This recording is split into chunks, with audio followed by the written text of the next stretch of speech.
Dans le cadre du suivi de l'application des mesures interdisant le stationnement anarchique des camions, la circulation des poids lourds en dehors des aires réglementaires et l'obligation de bâcher les véhicules transportant certaines marchandises, telles que les sables, les caillasses et les ciments, le ministre provincial des Transports et de Mobilité urbaine de Kinshasa, Bob Amisoyo Kalumbila, a effectué une descente sur terrain. Accompagné de quelques membres de la division urbaine des transports, il s'est rendu au quartier Kingabwa dans la commune délimitée afin de répondre aux nombreuses plaintes des riverains excédés par l'occupation abusive de la chaussée par les camions de diverses sociétés commerciales installées dans cette partie de la capitale congolaise. L'opération a débuté par un contrôle rigoureux mené par les inspecteurs provinciaux au croisement des avenues, brasserie, métallurgie et poids lourds. Plusieurs transporteurs en infraction ont été sanctionnés pour non-respect des mesures en vigueur. Par la suite, le ministre Amisoyo et toute sa délégation ont parcouru ces avenues problématiques afin de constater l'ampleur de la situation.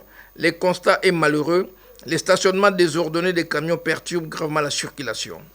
Pour comprendre les causes de ces embouteillages chroniques, l'autorité provinciale s'est rendue d'abord à une carrière située sur l'avenue Métallurgie avant de conclure sa visite à la brasserie du Congo-Bracongo où il s'est entretenu à bâton rompu avec le directeur général de cette entreprise.